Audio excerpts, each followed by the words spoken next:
Hola máquinas, vamos a por el comentario de texto Convenio de Vergara, llamado también Abrazo de Vergara, en ese contexto final de guerra carlista dentro de la pregunta de Isabel II, más concretamente durante su minoría de edad o regencia de su madre María Cristina. Del guión para el comentario, aquí os pongo un esquema para seguir este vídeo.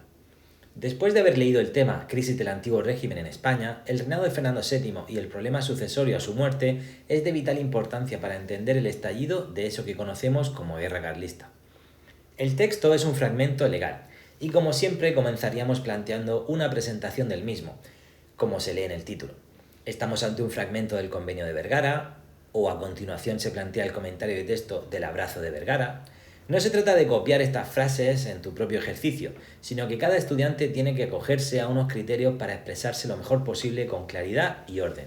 Recordad que lo más importante es sentirse cómodo. Arrancando la clasificación, el presente documento es una fuente histórica primaria y directa para el conocimiento de las cláusulas que se estipularon entre los dos ejércitos, carlista e isabelino, al final de la contienda. Recuerda así aclarar por qué es importante esta fuente de información que nos mandan comentar. Tiene un carácter político y militar, y sin lugar a dudas, tienen los tres artículos del fragmento una naturaleza jurídica. El texto original está compuesto por 10. Si os acordáis de la familia de Carlos IV, retratada por ese gran señor a la sombra del lienzo, vemos también a María Cristina y al príncipe de Asturias Fernando, detrás a su hermano Carlos María Isidro, el futuro detractor de que su sobrina, esa niña en brazos de su madre, llegue a ser reina de España. Vamos, un títere a manos de los liberales. Esta guerra no es otra cosa que una cuestión también entre dos ejércitos que ahora resuelven el cese de las hostilidades por parte de sus dos cabezas visibles, Maroto y Espartero, dándose un simbólico abrazo tras varias negociaciones y detalles previos. Está firmado, y así comentaríamos el resto de la clasificación, el 31 de agosto de 1839 en Oñate, Guipúzcoa, aunque tengamos ahora la ratificación que se hizo ese mismo día en el cuartel general de Vergara. ¿Por quién? Pues ahí estarían los autores.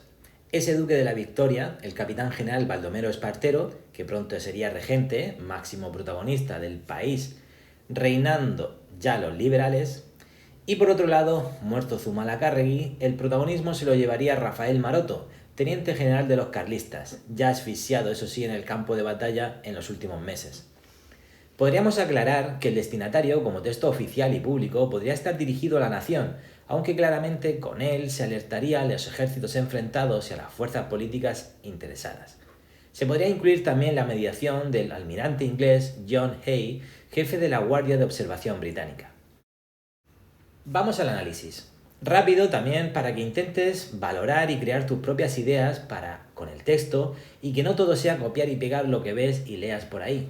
La idea principal no deja de ser un acuerdo oficial entre ambos ejércitos para dar por terminada una guerra que estaba siendo muy dura, en ciertas partes de España sobre todo, y que incluso continuará unos meses más tarde entre los detractores de este documento.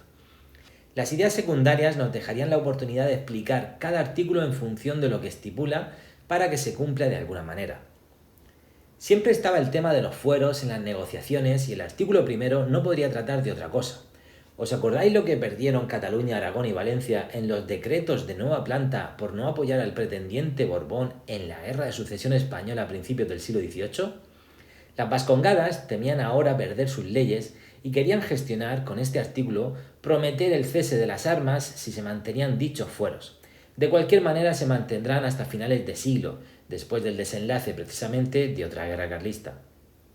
En el artículo 2 se decreta el respeto a los mandos y su oficialidad, y la posibilidad de que pasen al ejército isabelino o incluso jubilarse. Recordad que la Constitución de 1837 salió a luz a malas penas ante el descontento del Estatuto del 34 y las ganas de actualizar la PEPA. Esa augusta madre, recordad que es María Cristina, esposa de Fernando VII y que estamos en plena regencia. En el artículo número 4 se estipularía también generosos retiros a los soldados carlistas ante el cese de las armas. Cualquier cosa con el fin de realizar la ceremonia de reconocimiento de Isabel II como reina legítima de España. Estos y otros artículos no incluidos guardan una cierta consideración también con las viudas, huérfanos y fallecidos en el conflicto, entrega de armas y víveres. En cuanto al contexto, aquí uno se descarga, pero bien, con lo anterior y lo posterior al momento en el que se escribió el texto. Todo lo que viene siendo los antecedentes al documento serán el inicio del propio conflicto carlista, al morir Fernando VII, el desarrollo de la guerra y, en cuanto al contexto político, los intentos de reforma durante la regencia de María Cristina. Después del texto, una parte importante de la oficialidad y del clero carlista no aceptó el convenio y marchó junto con el pretendiente al exilio a Francia. Espartero, con la finalización de la guerra, recibió el título de príncipe de Vergara, convirtiéndose en regente hasta que con 14 años de edad, el 10 de noviembre de 1843, se decretara la mayoría de edad de Isabel II. Esta siempre se apoyará, a su manera, en los liberales conservadores, pero al menos eran liberales, y España se había quitado de encima a los malditos absolutistas, carlistas o ultrarrealistas, defensores del antiguo régimen.